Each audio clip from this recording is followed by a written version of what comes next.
Terima kasih Anda masih bersama kami. Pemirsa, kericuhan mewarnai pelaksanaan eksekusi dan pengosongan paksa sebuah bangunan kafe di Surabaya. Sekelompok orang melawan dengan menghalangi proses eksekusi yang dilakukan jurusita Pengadilan Agama Surabaya.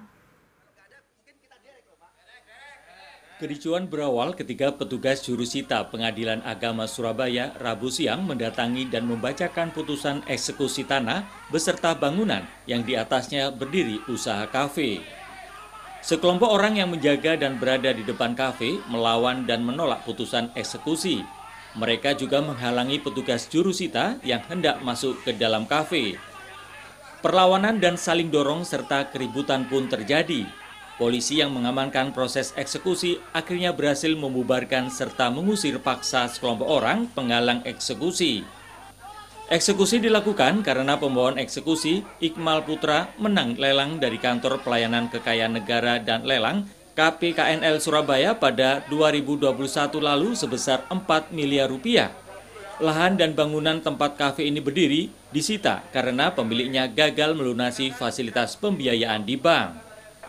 Sempat menempuh gugatan di Pengadilan Agama Surabaya 2022, namun ditolak termasuk tingkat kasasi, sehingga eksekusi pun dilaksanakan. Selama rentang waktu 3 tahun ini berproses dari pihak termohon maupun penyewa juga sudah mengajukan gugatan berkali-kali dari pihak termohon sampai ke PK, dan kemarin putusan PK sudah turun ternyata ditolak. Jadi hampir semua gugatan yang dilakukan oleh termohon maupun penyewa sudah ditolak dan ditempatkan di pihak yang dikalah. Termohon eksekusi Fauzi Priambodo masih akan melakukan upaya hukum lain, peninjauan kembali atau PK dan kasasi di Mahkamah Agung. Klien kami masih mengajukan upaya hukum PK dan kasasi. Jadi sebetulnya persoalan hukum yang pokoknya itu juga belum selesai sampai dengan hari ini.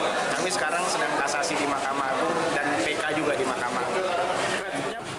Eksekusi berawal ketika termohon mengajukan kredit sebesar 5,4 miliar rupiah pada 2018 untuk pembangunan kafe. Kafe yang berada di lahan seluas 324 meter persegi ini dikelola pihak ketiga dengan durasi kerjasama selama 10 tahun. Namun di tengah jalan, pembayaran kredit macet hingga akhirnya disita dan dilelang. Dari Surabaya, Yuda Prawira, iNews melaporkan.